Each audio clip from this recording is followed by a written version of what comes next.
テオドラやラプラプの系譜って感じがしましたね。悪くはないけどメインじゃないみたいな。本当は大家好、我是プアル。幼少期ビニールいかだで波に揺られていたら離岸流にさらわれたプアルです。漁船に助けられたそうですね。離岸流は浜に向かって斜め45度方向に泳いで逃げてください。コンプアーレンニャン6号です。今回はライズ・オブ・キングダムから新統率指揮官2人アフォソデ・アルゲ・ゲルゲ、アフォソデ・アルペ、東方のカエサルとまさかのあちらね。マーチャーシュ一世のご紹介です。どんな指揮官かというと遠隔野戦と防衛でした。先月光学指揮官が発表されていたので光学が出ないのではないかと不安の声もありましたが、しっかり出てくれましたね。まずは東方のカエサルアフォンソ・デ・アルブケルケ、こっちですね。アフォンソ・デ・アルブケルケは発音もわからないし長いので短く呼びましょう。アフォはキャッチーだけどちょっと語弊があるのでアルブと呼びますね。ルーレット指揮官ですね。光学遠隔の指揮官です。アルブは大航海時代インド洋の要衝を征服しポルトガルの海上帝国の基礎を築いた第2代インド総督です。添付は光学共通補助の3つですね。ではスキルを見ていきましょう。スキル1アクティブスキル、ここでは AS と省略します。 AS は遠征の爪、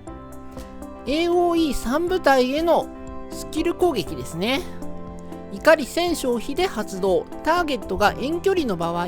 ターゲットの周囲3部隊に遠隔直接ダメージ800を与え、さらに命中した部隊の与える全てのダメージが 10% 減少する。ターゲットが近距離の場合、触れられている場合ですね。その場合は AOE の直接ダメージが1500になり、さらに2秒間自部隊の周囲の味方5部隊の受けるダメージが 10% 減少する。ということでようやくしっかりとした AOE の AS を持つ指揮官が来ました。遠距離ダメージ自体は800と全世代から据え置きではありますが、遠距離の場合は攻撃が当たった敵部隊全てがダメージ 10% 減少するっていうことなので、とっても近距離で叩いてる味方部隊にとってはありがたい支援ですよね。近距離の場合というのは自分が狙われているわけですから、自分と味方4部隊まで硬くなるっていうのもとってもありがたい効果ですよね。続いてスキル2ゴア公爵、工場兵の行軍速度プラス 20%、 ヒットポイントプラス 25%、 攻撃力プラス 10% ということで、これはバランス型でしょうかね。足は最速レベルですが、全世代既存の指揮官の範囲が合計35やガジャマダはヒットポイントプラス40ですから、範囲内か若干見劣りする印象。スキル3ホルムズ肝心、遠隔形態の場合遠隔スキルダメージを与えると自部隊に10秒持続するバフ効果が1スタック付与。自部隊の受ける全てのダメージが 5% 減少する。最大4スタックというわけで効果が10秒なのでかなり長く、4スタックで最大 20% ダメージ減少は結構硬くなる印象。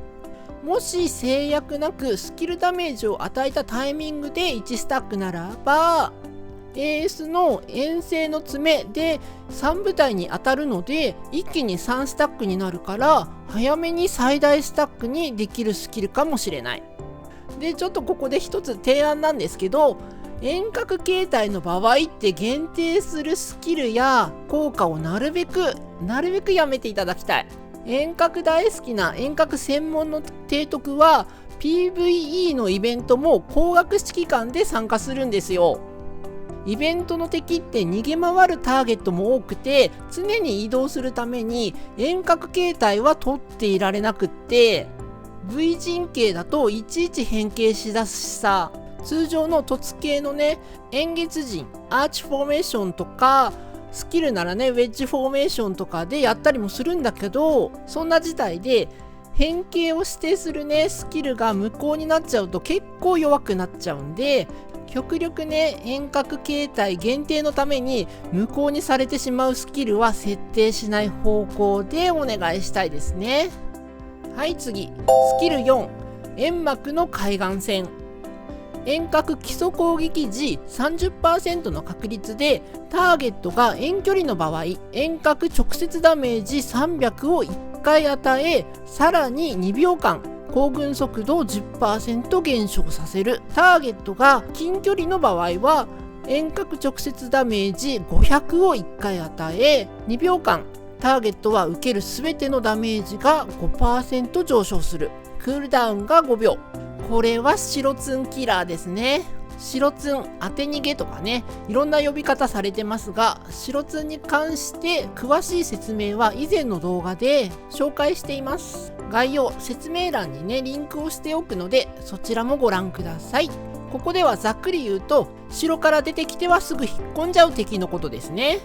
これに対してたとえ数発の攻撃タイミングしかなくても直接ダメージを与える機会となるので、何もないよりは撃破が伸び、さらには2秒間敵は柔らかくなるので、ターゲットからすると地味に嫌な攻撃となります。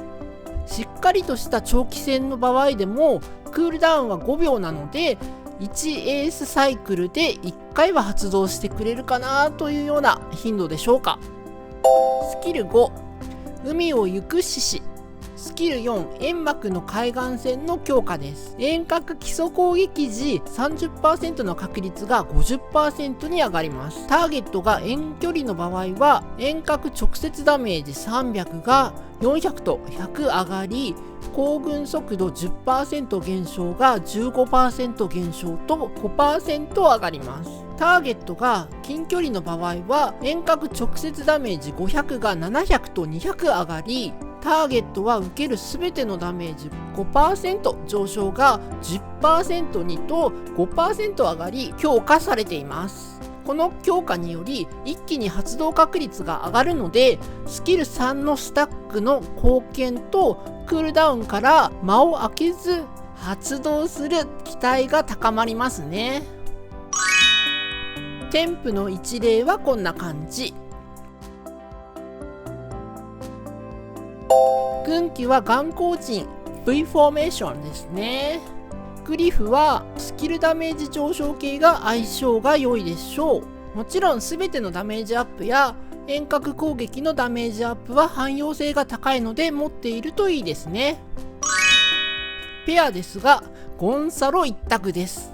銃撃とスキルではシナジーがないんですけども、 AOE の力技と対白ツンの効果で遠隔部隊の中では撃破が一番取れるペアになるんではないかと思いますね。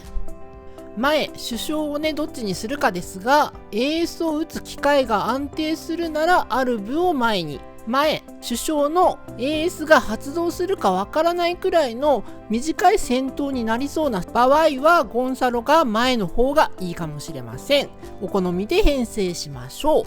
1軍はゴンサロガジャマダペアとして遠隔2部隊目をね作るのであれば、安定のフニャディ・ヤーノシュやスキル4とのね相性が良く AOE の可能性を秘めているシュテファン3世、あと遠隔通常攻撃でスキルダメージが発動するバーブルが候補に上がります。ここで先月リリースされた金鍵の光学指揮官メアリー1世とアルキメデスは使えるのかという質問もいただきましたので、ここでね触れておきましょ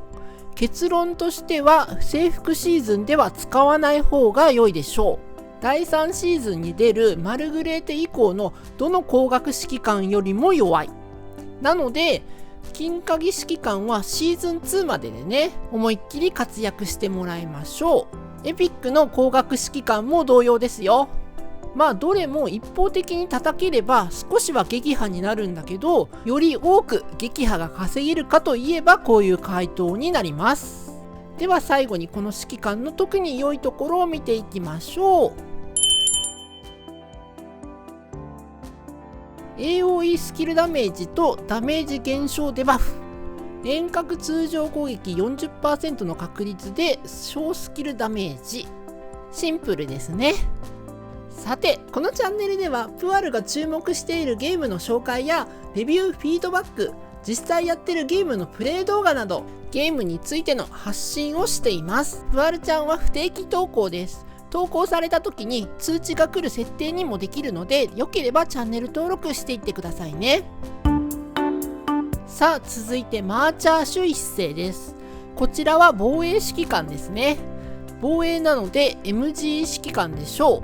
う。マーチャーシュ一世はフニャディ・ヤノシュの次男です。ヨーロッパ初の常備軍、国軍を創設して軍事力を強化、税制改革と中央集権化を進め、ハンガリー文化の黄金時代を築いた最後の偉大なハンガリーの王ということで、添付は統率、防衛、攻撃の3つ。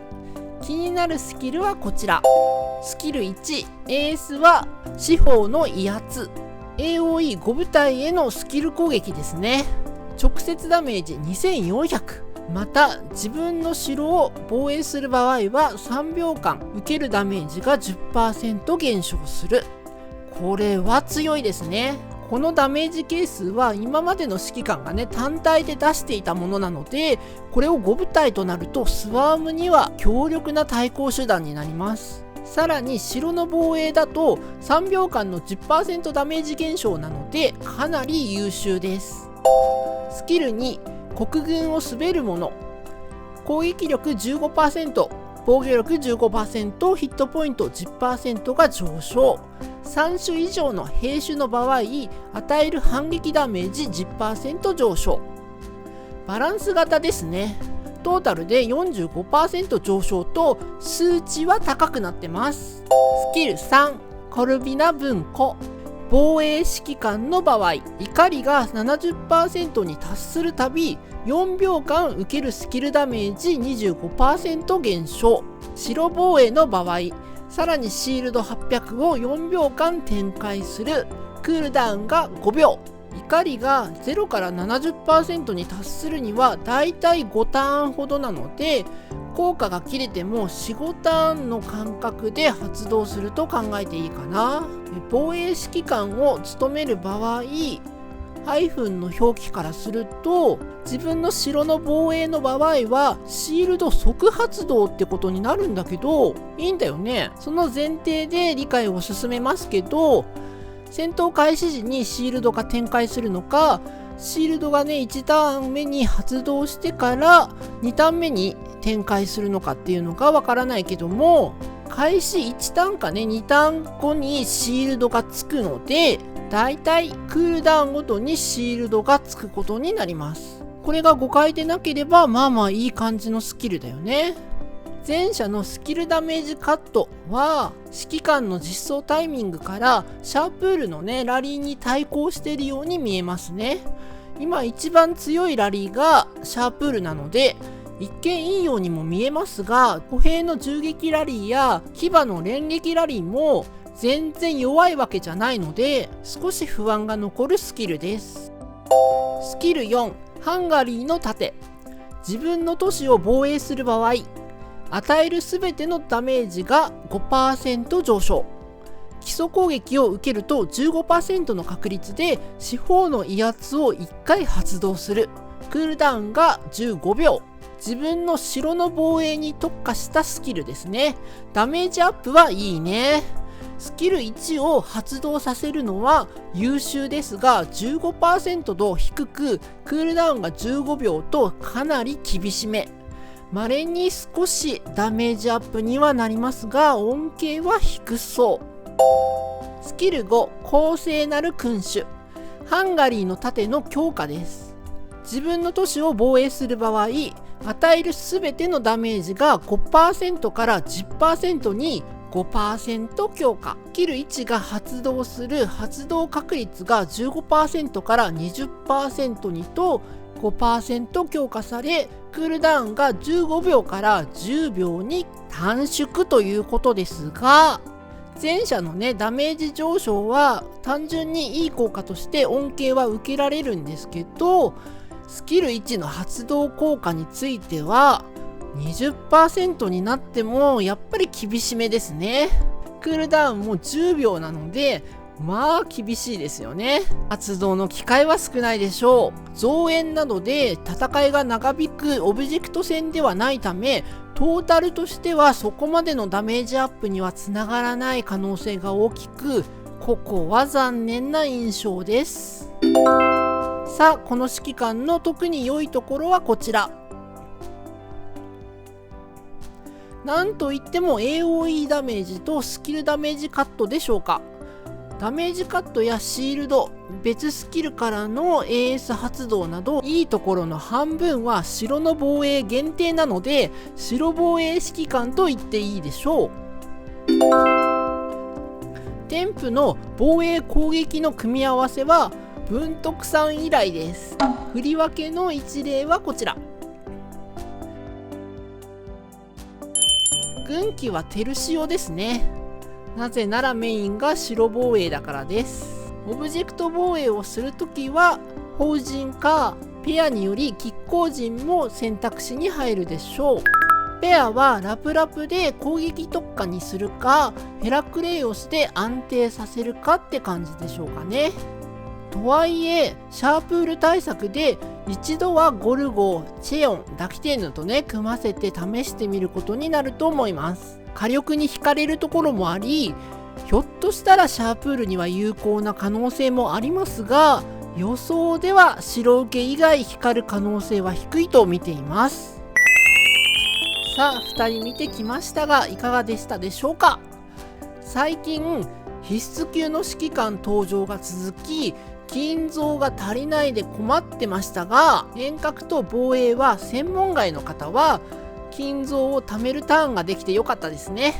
最初に紹介した遠隔のアルブですが、まあゴンサロの高い壁を感じる結果とはなりましたが、アクティブスキル初の AOE スキルダメージ持ちということで、遠隔を育成したい人なら育てていい2番手として活躍できるのではと思います。遠隔愛のプアルは近接戦が苦手ですからね。遠隔の2部隊目として育てるでしょう。フニャディ・シュテファンペアだとやはりゴンサロが邪魔だのねペアより撃破が見劣りするので、どこまで近づけるか楽しみです。マーチャーシュ一世はなんかテオドラやラプラプの系譜って感じがしましたね。悪くはないけどメインじゃないみたいな、そんなところがなんとも惹かれます。実装はいつ頃でしょうか。今新指揮官は約8週間隔で実装されているので、早くて9月中の MGE に登場するんじゃないかと思います。とにかくマーチャーシュ防衛は実装後のデータに注目ですね。プアルの予想に反し、オブジェクトでも使えるとなれば育成人口も増えるでしょうし、実装後の報告をねぜひコメントしていただけるとありがたいです。では今回は以上。ここまでのご視聴ありがとうです。よければ高評価、チャンネル登録してもらえると励みになります。動画の感想をぜひコメントしていってくださいね。旧 TwitterX もやってます。つぶやきや告知もしていますので、いいねやリポストしてもらえると嬉しいです。またそちらでもリクエストや質問を受け付けてますので、お気軽にコメントくださいね。ではでは、おつぷはまたです。